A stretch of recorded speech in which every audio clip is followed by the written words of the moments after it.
Hey, how y'all doing? Thank y'all for tuning in. It's Cover Four with the guys. I'm your host tonight, Terrance. I got my cousin Quise with me. How you feeling, Quise? I'm doing good. I'm doing good. How you doing? Doing good, man. Welcome to another episode. Yet again, Quise is going to start us off by providing us with some valuable information on Black History Month. So, what you got for us tonight, Quise? Today, I got a woman that is extremely important. Let me go back so I don't mess up her name. You know how bad I am with names. I don't want to. Listen, if everybody listen to the pod, I'm sure they know how bad you is with names. All right. I got Miss Cynthia Marshall. She's 61 years old. This is a person that is active today in the movement for Black people and just people in general. She's the first Black woman to be a CEO in the NBA. She's the CEO of the Dallas Mavericks with Mark Cuban, who actually does a lot of good things in taking action in society. She launched the Mass Take initiative after the killing of George Floyd in 2020. She's a former AT&T executive who, for 20 years, investigated sexual harassment and misconducts in the workplace culture. And she helps clean up the workplace for the Mavs. She helped the NBA with the bubble, getting the information out to the public and getting that everything carried out throughout the players. She's making big strides, and it's nice to see a woman in that area like making an impact. The NBA, I think, is doing a pretty good job, other than other sports, at being more diverse, whether it's with additional racial backgrounds or different genders.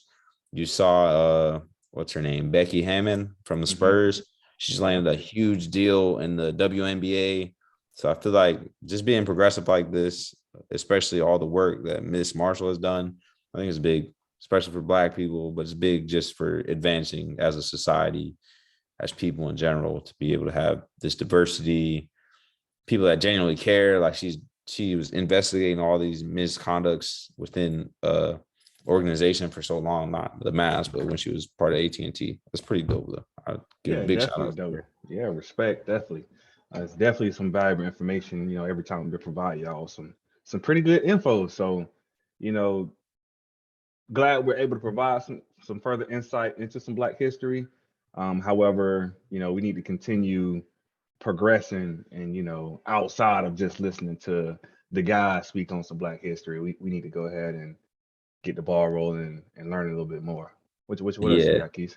I said it wrong. It wasn't the misconduct of AT&T. It was just the misconduct after a 20-year investigation, real sexual harassment and misconduct issues in the Mavs organization. Oh, okay. Yeah, I mean, Just had to clarify that. respect. So we're gonna get to tonight's segment of the first and 10. Started with a big shout out to the Rams for winning Super Bowl 56. So man, it's big. I mean, honestly, I felt like coming down to the Super Bowl, I felt like the Rams was gonna pull it off. I mean, the game was a lot more. It was very competitive. Like I'm glad it was very competitive.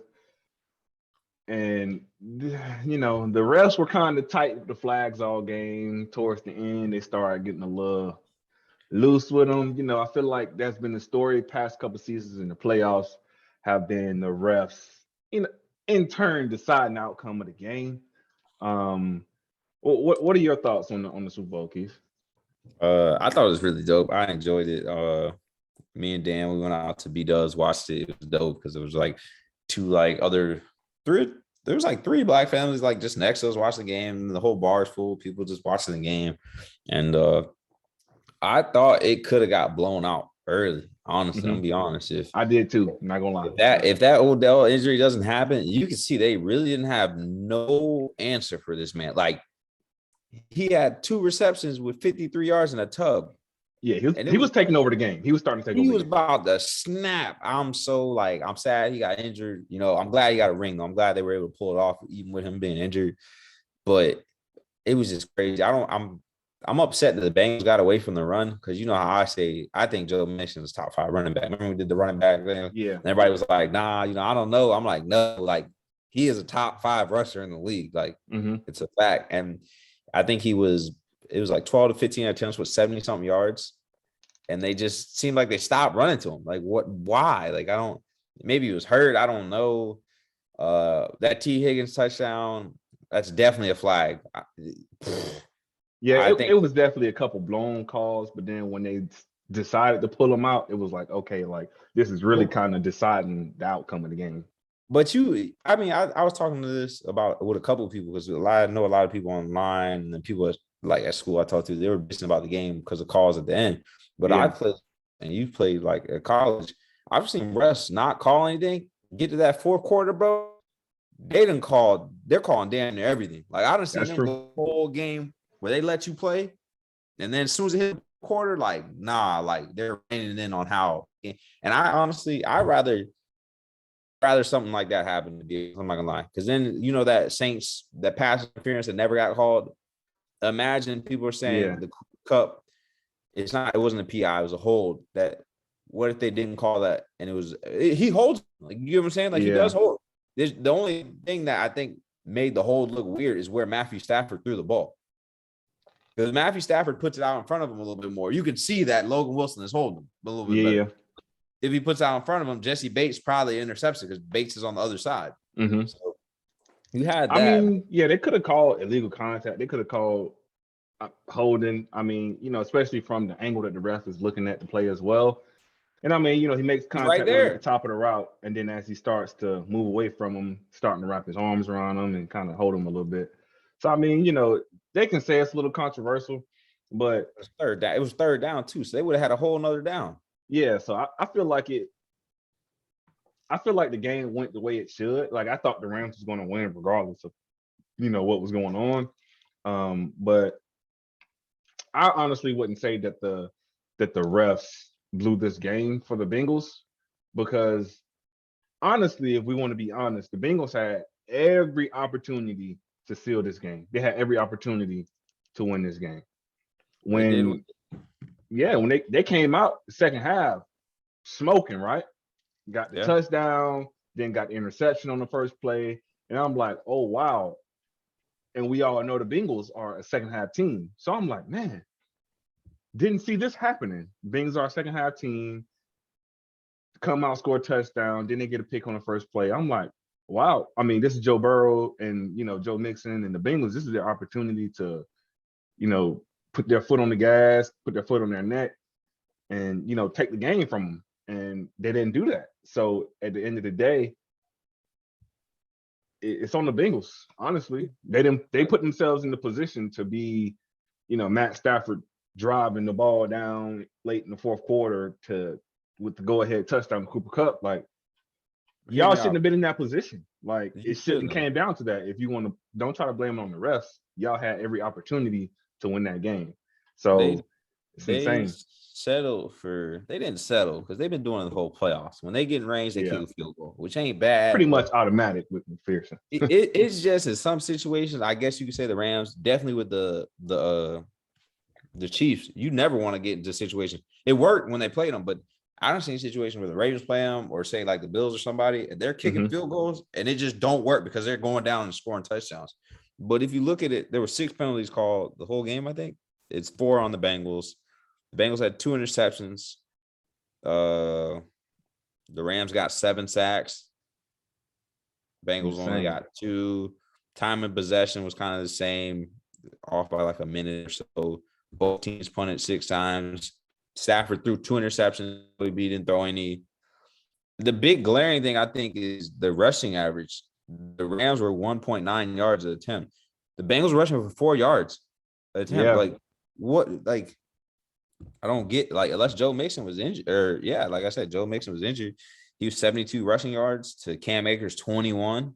Yeah, the Rams couldn't get nothing going on the ground. They couldn't get anything going. And Yeah. an interesting fact as well is that Joey B was sacked 70 times this season, which is the third most in NFL history, including the postseason. So,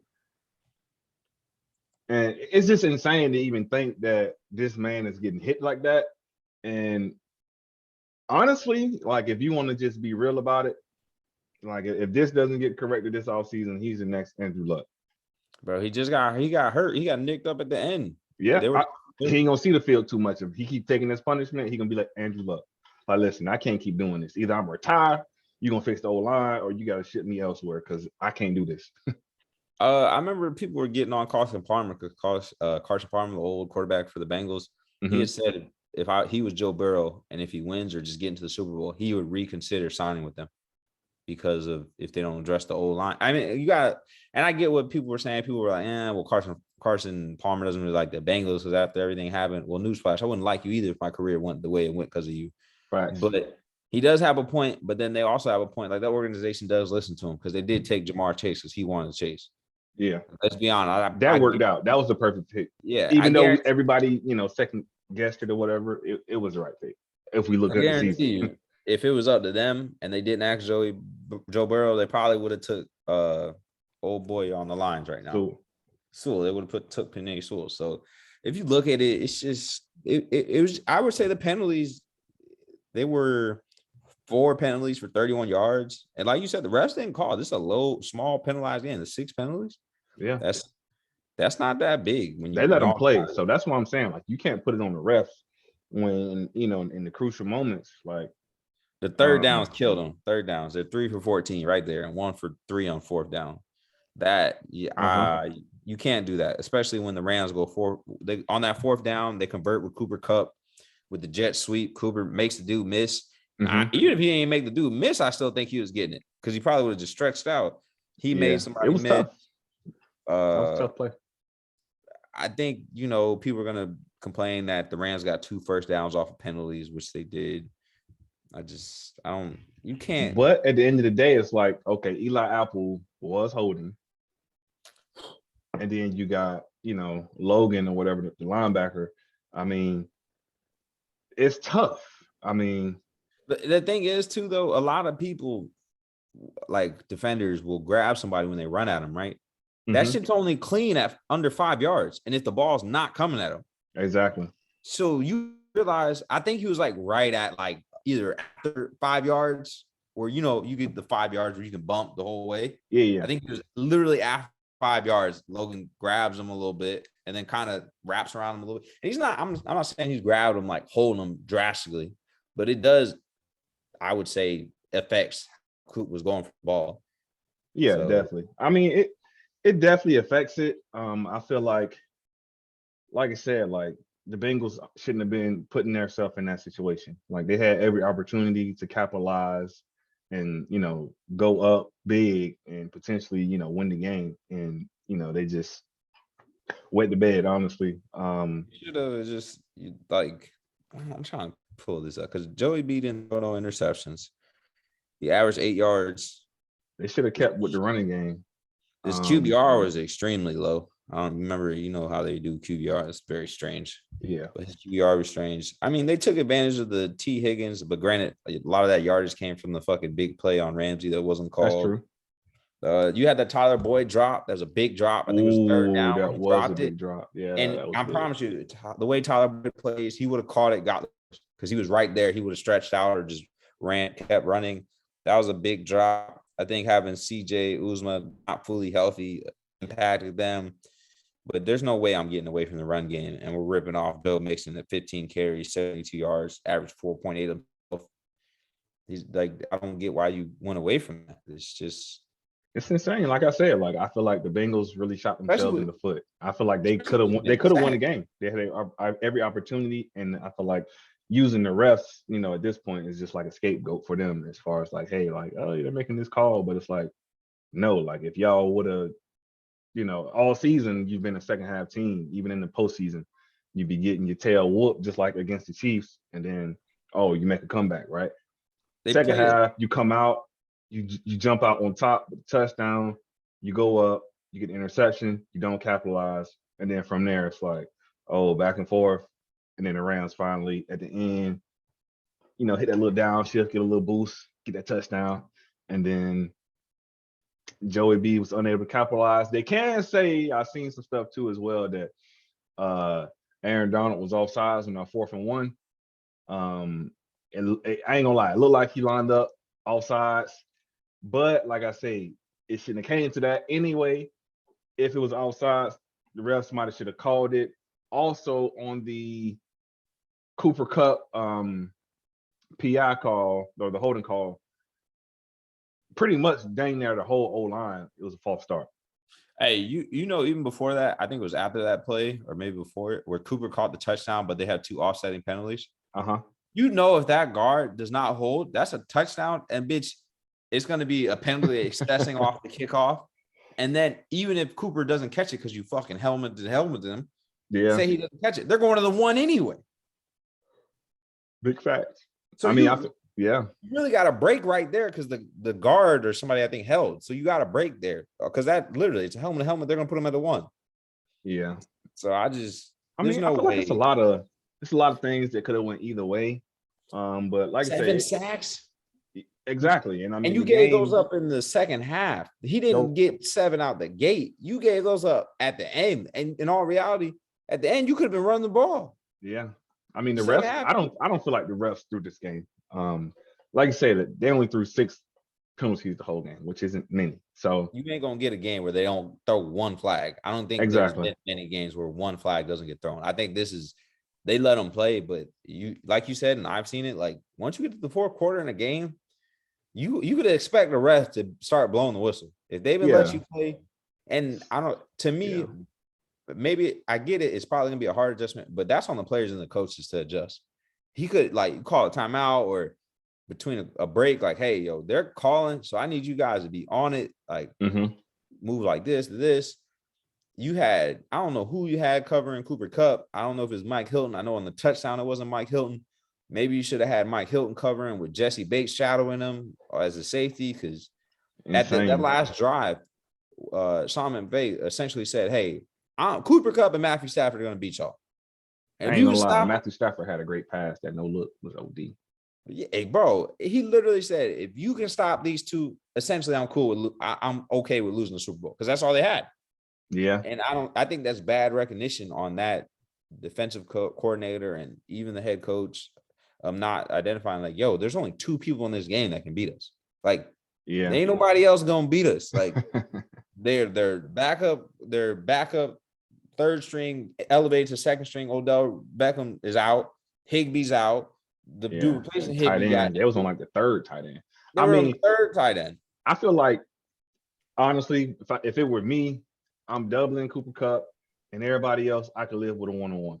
And Vance Jefferson be dropping the ball sometimes. Don't like he hasn't bloomed like they need him to. He's not bad. Shout out to him. He had a baby though and got a ring that night. That's pretty dope. Yeah, dope. But, like it's no way. The Bengals need to look at what happened and just own it and just like, hey. I mean, this was their opportunity though, honestly. Like, and they even in the game, they had an opportunity to win the game, but this was their chance.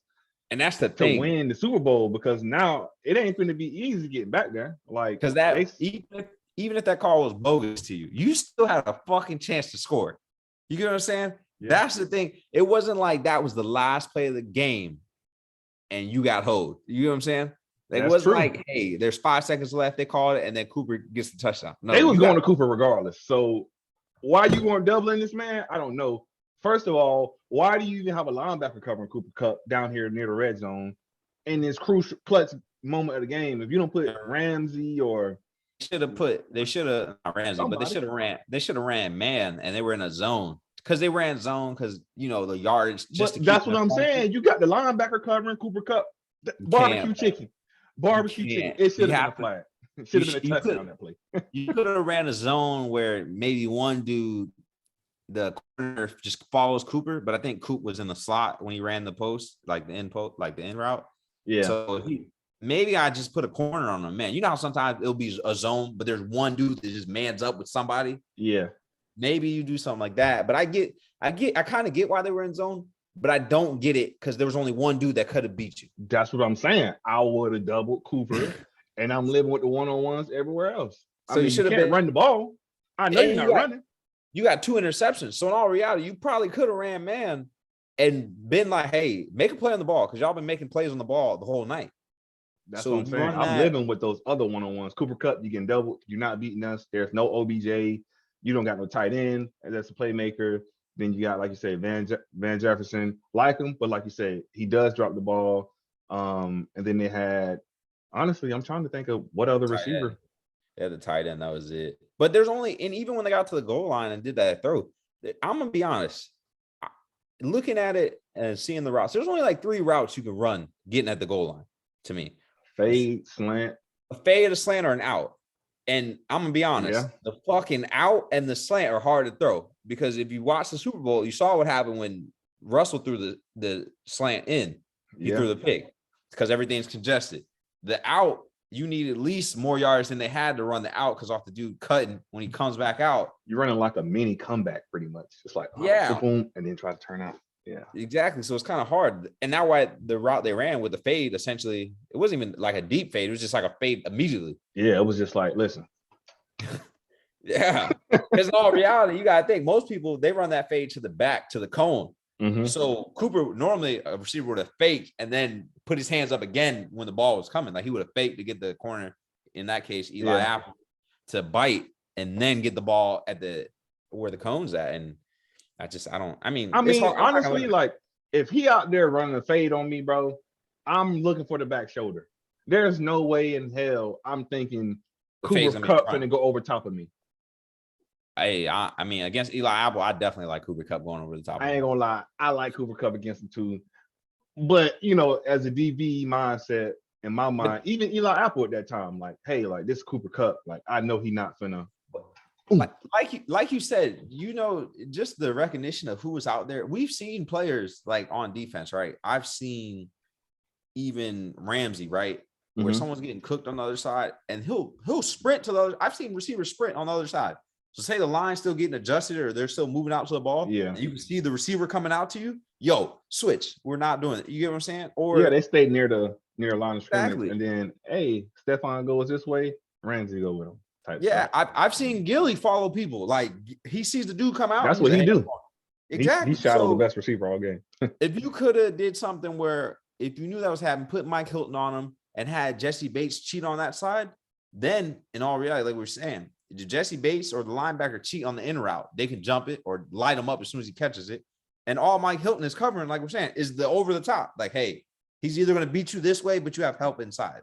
I mean, even if, like you said, they was running the zone, maybe they should have dropped the safety quickly to cover since he was running like a 5-yard out. Okay, linebacker, you stay on the inside. Maybe Jesse Bates come to the outside. So if you do try to run it out, you can jump it. And then both of y'all, if they try to throw it to him, you can collapse on him, maybe break it up, whatever. We're telling you routes that he didn't even run. He really just ran like a fucking fade and didn't make it to the cone and just turned around. So in all reality, they beat you with the one route that in all the shit we're telling the scenarios that they could have beat you in. My thing is you just let Cooper Kupp beat you because Matthew, like you say, Matthew Stafford and Sean McVay was like, listen, Cooper, you getting the ball, bro. Matthew Stafford like, listen, I ain't even gonna look at you, but you getting the ball. Bro, Matt threw 2 interceptions on the day. Like you lost, and you gotta think. I'm saying if Odell didn't get injured, they're getting blown out. Yeah. I mean, everything was in their favor. They held him to, like you said, not even 2 yards of carry, and Matthew Stafford threw 2 touchdowns. Now, who in their right mind said they win that game? 2 interceptions. You got free gimmies, and Joey B didn't throw no interceptions. And OBJ went out. If I give you the scenario without knowing the outcome of the game, I say, listen, OBJ, hurt his knee towards ACL, out for the game, right? Stafford throws 2 interceptions, and they're not even averaging 2 yards a carry. Who would you automatically think is winning this game? I'm thinking the Bengals are up and not losing. That's what I'm gonna. But that's what I'm saying. They had every opportunity, even from when they came out in the second half. I'm like, they are a great second half team. Boom, they jump out, get the touchdown, come back, get the interception. I'm like, okay, the Bengals are finna do what they've been doing. They finna turn up in the second half. That's what I was thinking. You sacked Stafford twice. Just think about it. You got to him twice, 2 picks. How did you not? It's insane, man. And now you got McVay talking about we'll see about his coaching future. Also, Aaron Donald potentially thinking about hanging him up. But I don't know if I see either one of them. Supposedly, McVay about money 2 years ago was like, I guess, considering a Monday Night Football job or something like that. So I don't think he's gonna step away from the game after winning this. I think they'll try to run it back, especially if they can bring back, all the core pieces. I mean, they're gonna lose Andrew Whitworth, but I mean, he 40. It was time to move on anyway. And I'm sure they can get somebody young or whatever in there as well. I heard it's money for them, for everybody. For Sean to get a bigger contract, Donald, all his guaranteed money's gone. So you already know, like, and the thing is, say he he can get doesn't. another contract though. That's not a problem. For sure. But his guaranteed money is out. So it's like, Yeah. hey, I need some guaranteed money. I think people are saying if he retired, would he be a GOAT? Right now, if he retired, yes. I say yes. you can live in the what would have happened. You get what I'm saying? I mean, you can live in what happened. I mean, back to Oh, yeah, defensive exactly. player. I mean, back defensive players, all defensive teams. He's got his ring, but you can live. I think he has 98 sacks right in his career right now.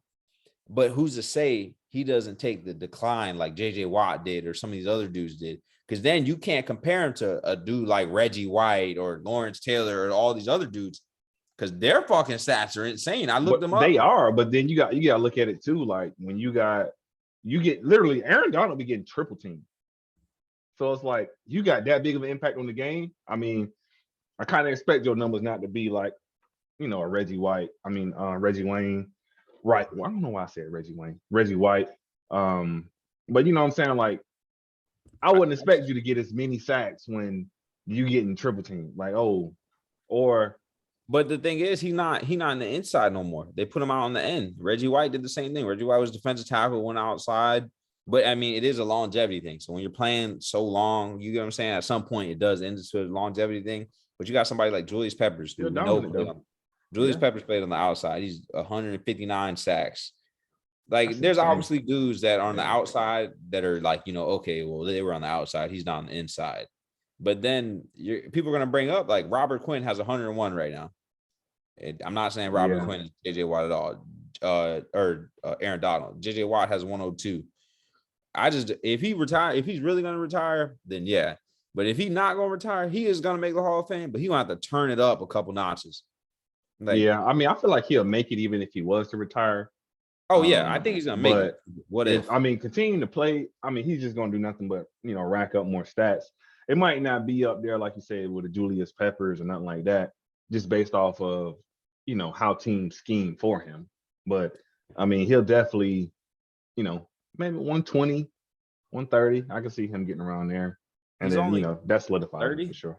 He's 30. So I'm gonna bet on him and say he catches a couple more. But like you said, at 30, and he's only at 98, I don't know what some of these dudes were at when they were older, at this time, like 30.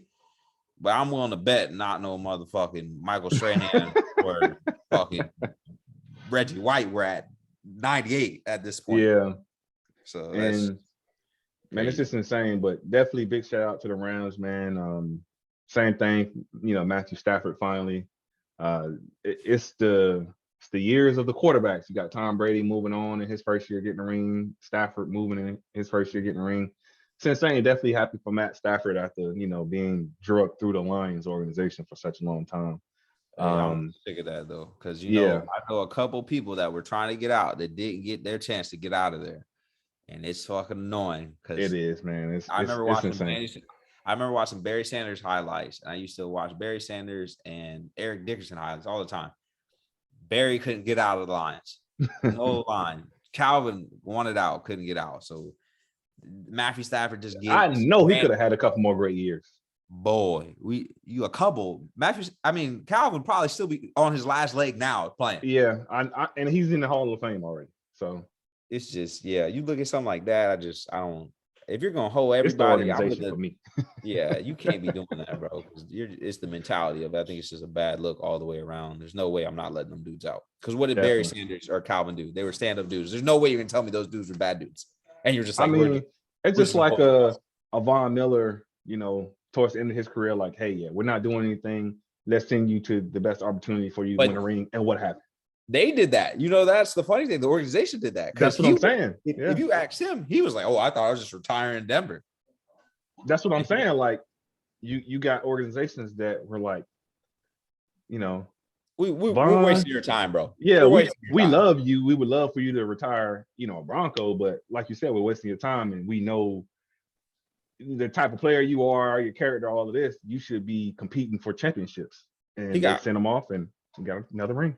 he got one more year, I think next year, where he can boom big. Like one more where he's probably going to wreak havoc. And I'm talking like throughout the year, because if he stays or even if he leaves, I think the conditioning he got in this year, just the drive, he did a big shout out to, I think it was Demaryius Thomas, because he passed away, and then I think it was his daughter and his uncle or something about like motivated him for the Super Bowl and everything. He's a great dude.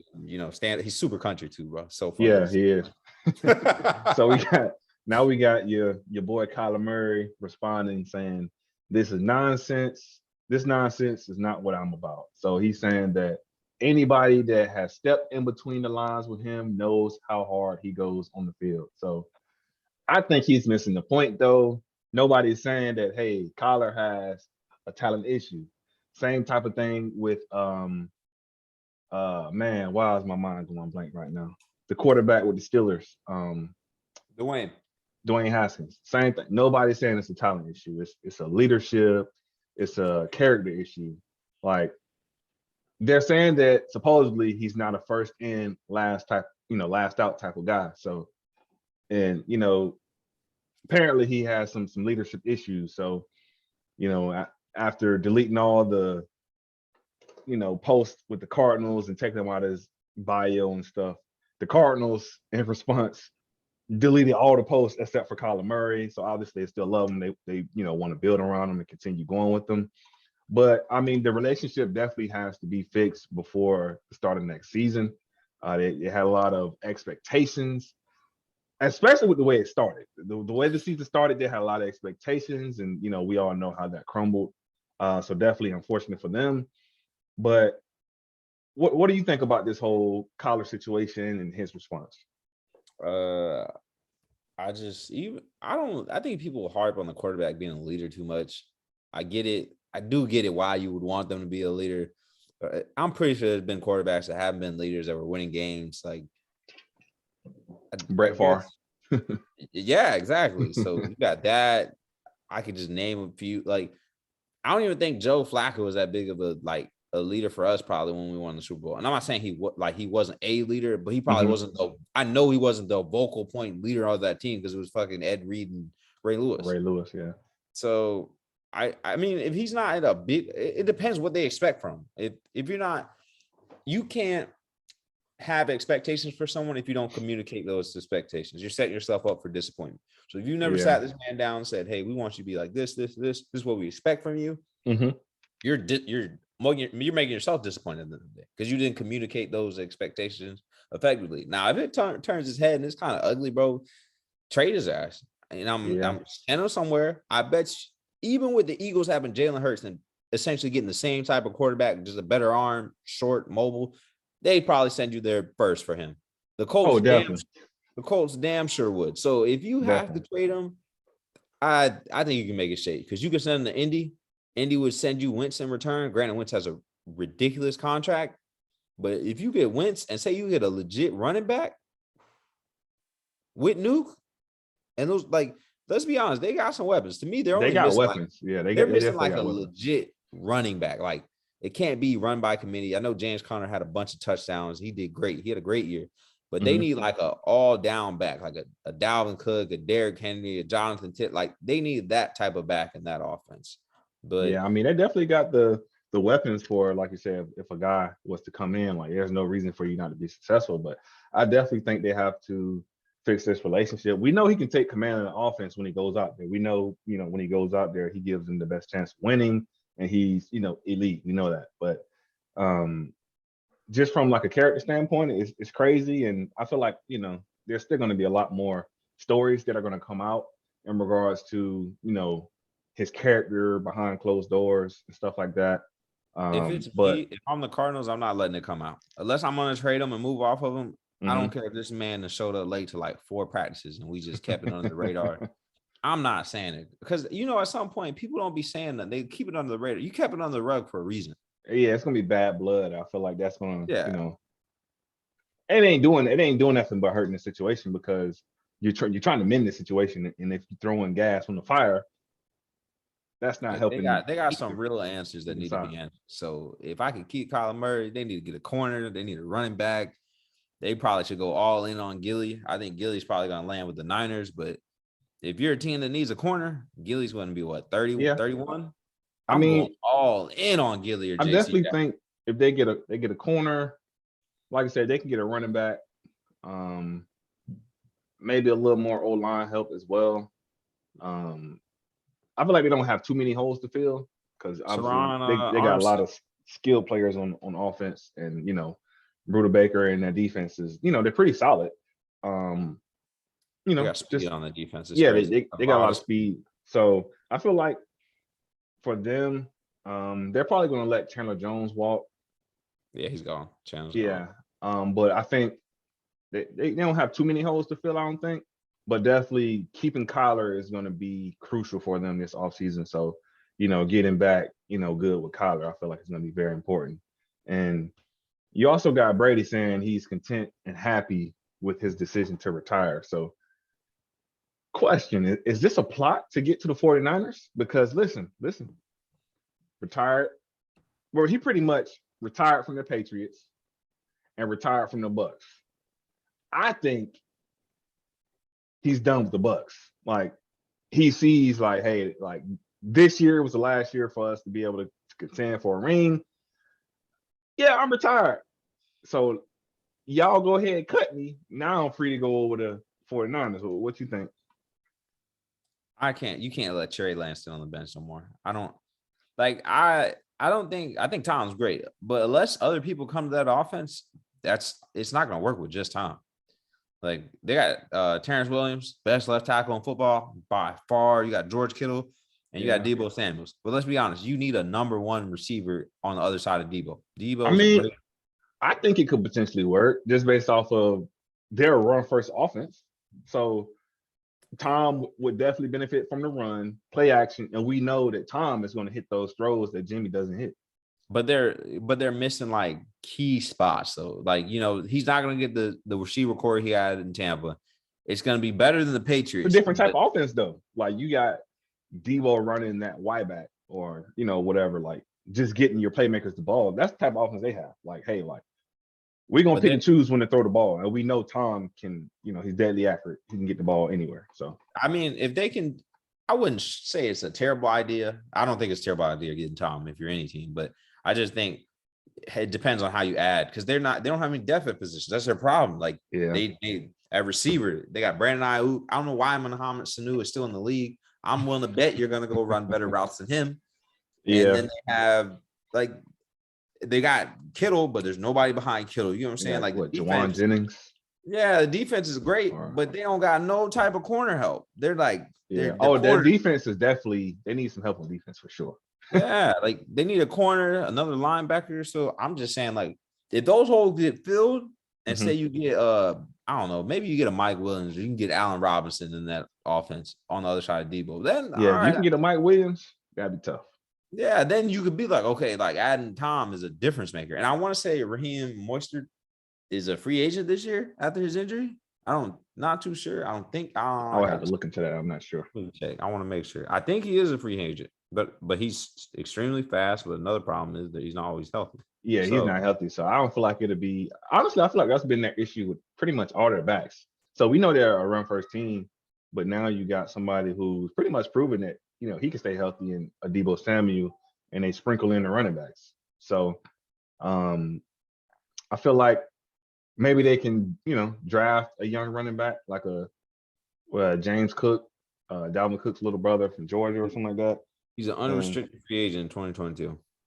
I mean, maybe they could re-sign him. Not sure. Maybe they have the leverage here since he's been hurt, so he might not get that big contract like he think he might get. But they have other guys as well, like Elijah Mitchell. Trying to think of who else they have as well. But they have Juszczyk running the ball every now and then, catching the ball as well. But then obviously Deebo Samuel is the big playmaker in that offense. So we know how that goes. So we're going to take a moment here to honor Super Bowl 56 MVP Cooper Kupp. The man was the Triple Crown this season. This is all this season. Triple Crown, Offensive Player of the Year, and the Super Bowl MVP this season. So Jerry Rice is the only other receiver I guess you can say, in NFL history to do all of those in an entire career. And Cooper Kupp did it in one season. So, do you think he can even improve off of that next season? And do you think he was snubbed for the MVP?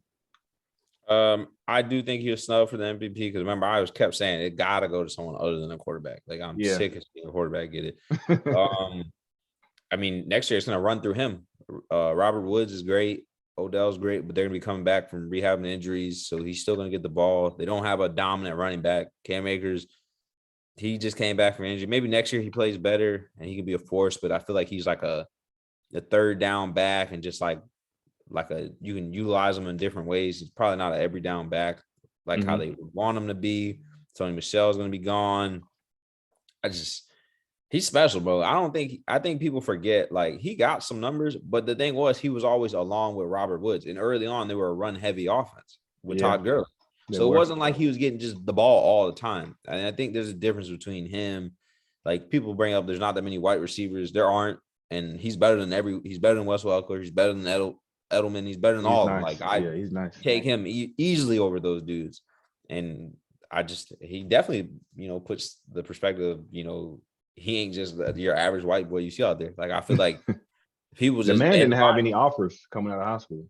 No, his dad and his grandpa played in the league. Yeah. So he was he was probably gonna make the league regardless, just off of all right, we know like his folks did something like his maybe bloodline. Yeah, it's in his bloodline. Yes, but I think it's dope. He's a stand-up dude. He has kids. He had his kid with him, he saw his wife. I think it'd be dope to see him. I might add him to the jersey list of jerseys I want. Definitely a nice dude. Because I was big on Robert Woods, and I would see Cooper Kupp out there, and I watched him play, but I just never thought too much of him, and not in a bad way. Just I didn't think he can be elevated to this level. The level he is. Yeah, I didn't know he would jump to this level. I didn't think Robert Woods would jump to this level, but I didn't know he would jump to this level. So it's dope to see. I want to see if they get rolling and say Odell stays, and you got to look at Robert Woods, Odell, and Cooper. Oh my God, and Tyler Higbee at tight end. The big part will be getting a running game going because, I mean, I'm not saying that it'll be, easy to defend, but it's a little bit more, like, hey, we expect you to pass. Like, we know you from the pass because you can't run the ball type. Exactly. In a sense, like a Kansas City type of thing. Obviously, it's different. But Kansas City, I feel like they can run the ball. They just don't run the ball. But you seen that Matthew Stafford will throw. He threw them 2 interceptions. Granted, one wasn't his fault. But that other one, he tried to hit Vance Jefferson. He was in the corner. He threw it straight to DB. It's funny because he threw it in the corner, but there was another receiver on the other side of Vance, kind of in the middle of the field. Yeah. Who, if he would have off-looked the corner to think he was throwing this way, he probably could have hit this receiver because the corner that was guarding him wasn't like guarding that good. Yeah. But yeah, I mean, they're gonna be excited. Big shout out to him getting the Triple Crown. I think that's fucking crazy. It's crazy. And you see him after the catch, bro. I think that's what is catching people off guard. I think people are used to the route running stuff. I think you literally look at his ability after the catch. I think that's what's catching everybody like off guard. They're like, what the fuck? Like, they're like, whoa. Like, even on that jet sweep, you saw him going on the end, making the defender miss. People probably weren't expecting that. They're probably like, oh, he's gonna run at me or something stupid. So I mean, he's pretty versatile, and I mean, definitely deserved everything. All the accolades he received this year and achieved. I definitely think that he should have been the MVP as well because, I mean, this is literally the only time any receiver has ever, done this. Like, it's unlike anything we've ever seen before. Like, we've seen Aaron Rodgers be the MVP and then wet the bed in the playoffs. Like, how does the MVP? Hey, I'm gonna defend him. Keys. I'm gonna defend him on that. You defended 10 points. The MVP it's a regular season award. It's off your regular season accomplishments. Yeah, and Cooper Kupp I feel like he had the biggest impact, especially with what he laid on the table. And then you got the MVP. I want to see if I want to see next year if another receiver can give him a run for his money. Like, I want to see if some dude can like be like, all right, Coop did that. I'm gonna do something. And if I had to guess, futuristically looking on who it could possibly be, I'm gonna probably go all in on Justin Jefferson. Yeah, I think that's probably the only person I can see. JJ, either Jamar Chase because he's gonna get fed the ball still, or I can say DeAndre Hopkins because he gonna get the ball in the cards. Yeah, if if Collar see that boy, he like this. Yeah, bro. He's flying like a little kid, little badass kid. He just hawked the ball. So he's like, oh, he's open. So, so man, it's insane. So we got to talk about this halftime show. We ain't about to just ignore that shit. That shit was easily the best halftime show I've watched. I mean, yeah, you got Prince with Purple Rain in Miami. You got Michael Jackson. You got Beyonce. The second one, not the first one. I think the second one was really good. Somebody else I'm missing, but I'm giving it to the Weeknd. You got hell nah. His was all right, but I like the Weeknd, so I'm not gonna shit on his. To do that in LA, to see you had Snoop fucking Crip walk on stage is crazy. Man, I ain't even know. Man, shout out Snoop because they told Snoop not to wear any, blue bandana from his back pocket. He put on a whole blue bandana suit. Then they told Eminem don't take no knee, and you saw him out there. The Eminem thing was not a thing. The NFL released a statement said we didn't tell him he couldn't do that. The Snoop thing, I'm willing to bet was probably a thing. Nah, they probably told that man, but they just nah, we ain't say that. But yeah, you had that. I think I should have put together that 50 Cent was gonna come out once I saw Eminem and Dre, because people don't know that was a group. People can't connect the dots there. They're not that into it and stuff. And I was like, what? And then if you watch Power, you got the connection with Mary J. Blige. Yeah. He's had damn near all of them on his show, different shows he does. So I thought it was dope. Even Mary J. Blige. My grandpa was a big Mary J. Blige. 50 Cent said he brought stars. He brought stars to the Super Bowl. he really did, bro. He really did. I thought it was dope. I liked it. I was in B-Dubs, just vibing, having a great time, singing. It was awesome, bro. Probably the best Super Bowl. Yeah, it was dope. It definitely was dope. If you didn't like it, you just didn't understand it. So you need to just stop, because I'm tired. I think announcer said it best. Since the league is it's majority African Americans, you kind of would expect to see that at the halftime show, a culture performance, or just with hip hop, or not something cookie cutter down the middle where you're all right, well, we can't get down. You know what I'm saying? But I feel even though it is per se hip hop, it's just not it's something that's only for Black people. This is, bro.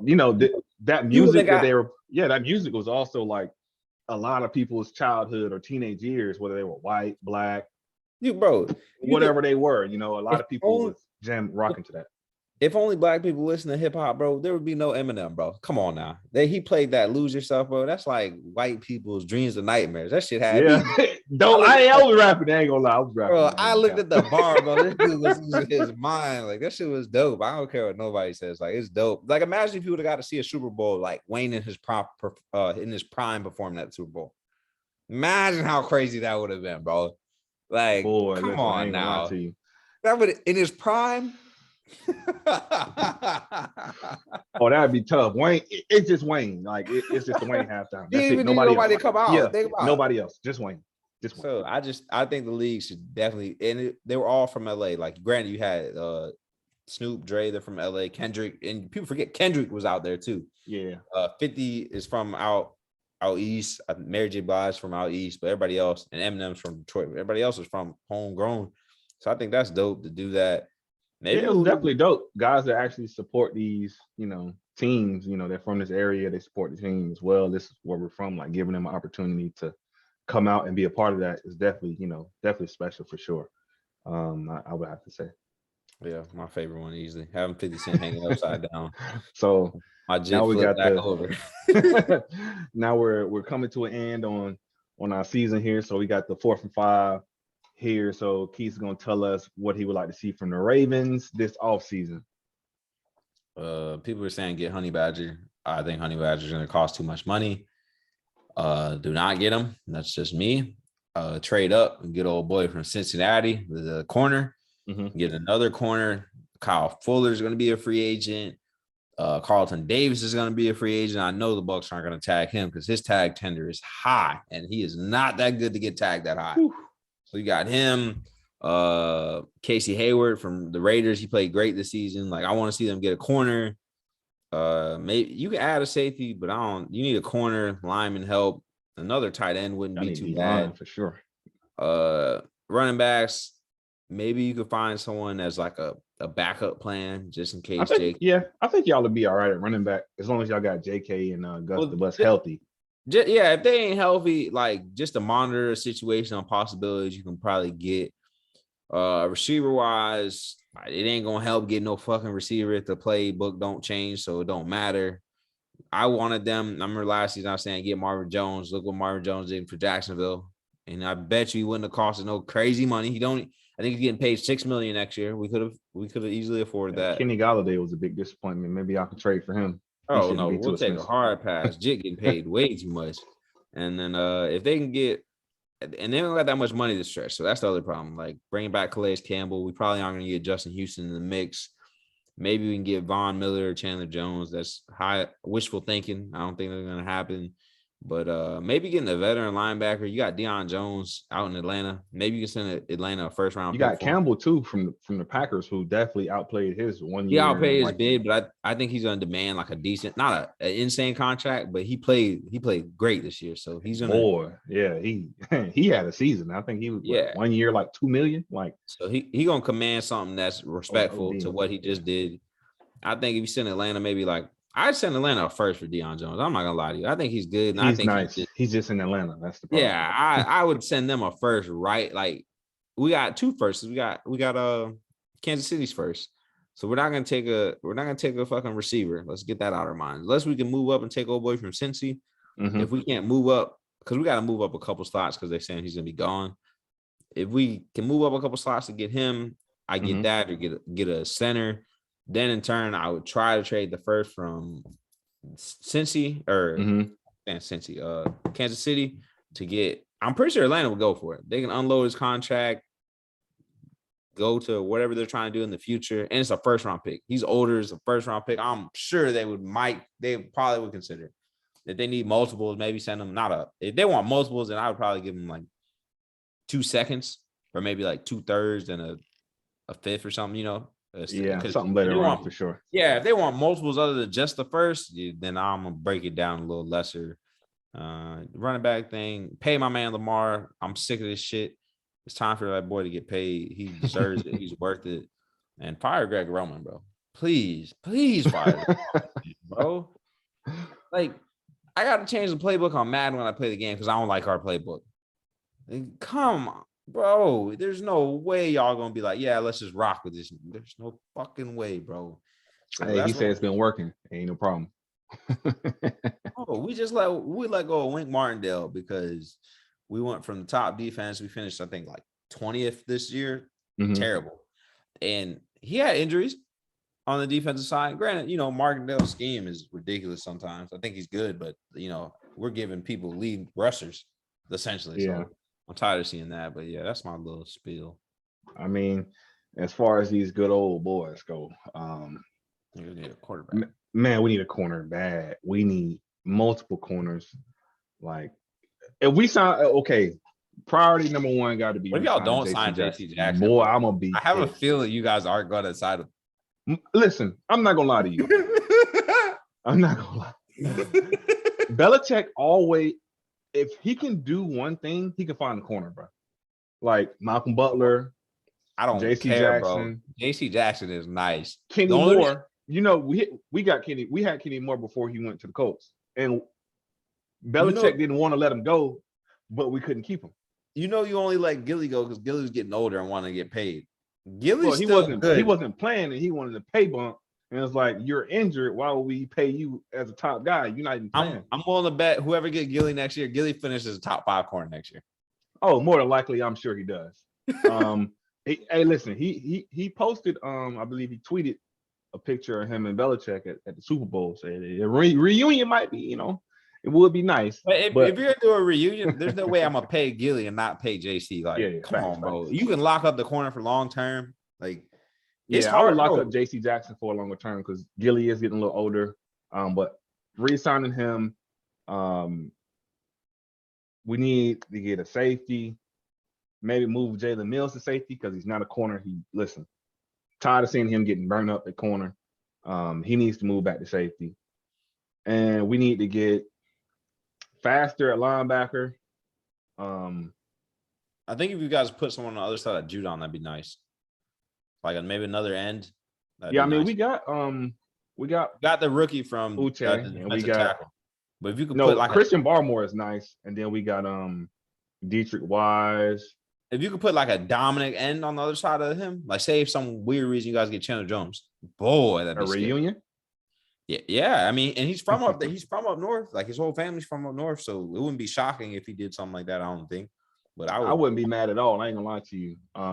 Or even if we can get a Trey Flowers back, he left us and went to Detroit, and ain't been so promising since he left. So Big if he, needed receiver.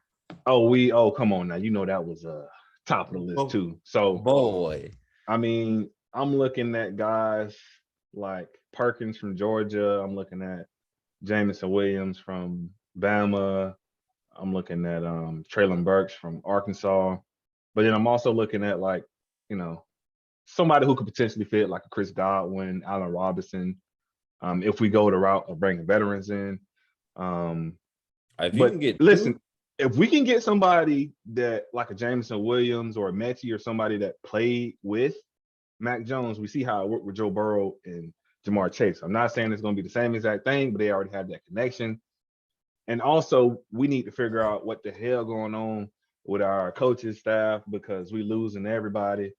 Running back coach more than likely retiring. Obviously, we lost offensive coordinator. We brought in Joe Judge to be a offensive something. I don't even know what his role is. So y'all should go get. We need an offensive coordinator. Y'all should go get Mike Williams and Juju. I feel like y'all can double dip a receiver. I mean, I definitely think a Mike Williams would be nice. A big reception, possession big receiver dude. that He's Mac Jones can just toss it up to him or Allen Robinson. I feel like would be great fits for that.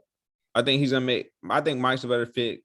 They both make contested catches. Allen definitely runs better routes easily, but I think if you compare Mike with someone like Juju on the other side, you got Kendrick Bourne, you got the tight ends, and Juju's not going to command too much money. He just got injured, so I don't think the Steelers are going to retain him. I think honestly, he's either going to go to Kansas City, to y'all, or maybe even Tampa. So I think those. Yeah, I think he's definitely going to try to go somewhere to where he can contend for sure. But I definitely, like you said, we definitely need a receiver. Honestly, like I wouldn't be mad if we traded like a Jonnu Smith to get a playmaker. I'm not sure who we would go after potentially, but you have to include Jonnu Smith for some picks. I mean, I'm okay with that though. That's what I'm saying. Like I'm okay with including him in some picks. Yeah, this receiver lineup, it's not that deep to be honest. Because we had a couple, tight ends that we dropped the ball on, like Dalton Keene, Devin Asiasi. We got our tight end room is deep. So like Jonnu Smith brings a different dynamic, but at the same time, like maybe with the new offense, whoever's going to come in, they might be able to use him better than McDaniels did. But McDaniels was killing me with his play calling last year. You could gamble on somebody like Will Fuller. I know it's a big gamble, but I would gamble on Will Fuller and go Will Fuller and maybe Mike Williams. I don't think that'd be bad. Will Fuller's fast, boy. When he on the field, he's fast, ridiculous. Right? Yeah, so you could do something like that, and you got someone like take a top off the defense with him, with Mike Williams and those tight ends. Like I feel like I don't know if y'all could trade to get a big dude, like a big receiver, or no. Actually, Calvin Ridley's still out there, so Calvin Ridley too. Yeah. But that is going to command at least one first. I'm okay with that. If we send them our first round this year, which is like 21, I'm okay with getting Calvin Ridley in exchange. Like, okay, cool. They should be real okay getting our first for Deion Jones. Then they stacking picks at that point. They might as well, honestly. Go younger. If you could do something like that, I think Calvin's a big play that y'all can get in there. He don't want to be there anyway. Yeah, I think Atlanta's going to look out for him, though, and see where he wants to go. I feel like they're like, there's not too much bad blood. I feel like they're going to be like, hey, where do you want to go? I mean, for us, like, I feel like Calvin really would be a good option, especially if we can't get like a Allen Robinson or Chris Godwin, somebody to come sign with us. So, or like a Will Fuller or somebody. So definitely, I feel like that's still on the table. And we've dealt, picks to them before for like Mohamed Sanu, terrible trade, second round pick. I don't know what Belichick. I don't know what's up with him and receivers, bro. but like we done had so many receivers come in, like Malcolm Mitchell, Aaron Dobson. We done had like the list goes on and on. The market value for Chris Godwin looking like 5 years for 90 mil. Oof, that's tough. That's big bank. That's tough. That is big bank. But I mean, man, this has been a great season this year. First season, bringing you guys, cover forward the guys. We definitely want to give a big shout out to everyone who's been along with us for this ride during our first season. We definitely learned a lot. Appreciate all the love, support, and all the interaction that we've gotten for sure. Anything else you want to say before we sign off, Keith? Yeah, big shout out to Terrance, bro. He's adding to the family. He's about to have a baby in a couple weeks, boy. He's adding to the family, getting a new dad mobile going on. I got school going on, so we're gonna have a busy off season. We'll be back to you guys probably like mid. I say probably like July or something. We'll figure out the dates exactly. But thank you guys for locking in, tuning in, shouting us out, supporting us, following us on YouTube. We'll still be releasing clips throughout the time frame when we're not there, so stay tuned for that. We'll drop clips of like older episodes just pertaining to certain issues that are relevant. Maybe we'll even get on to do like quick segments about free agent takes to happen. Maybe we'll get on for like 10 minutes just to discuss if something big happens. If we get any big news that goes on, we'll do that. But yeah, big shout out to all y'all that support us. Yeah, it's really definitely. So man, this is Cover Forward with the guys. We out here. Appreciate y'all. We'll see y'all next season. And next season. Man, it's been a ride. Go Ravens. Go Pats.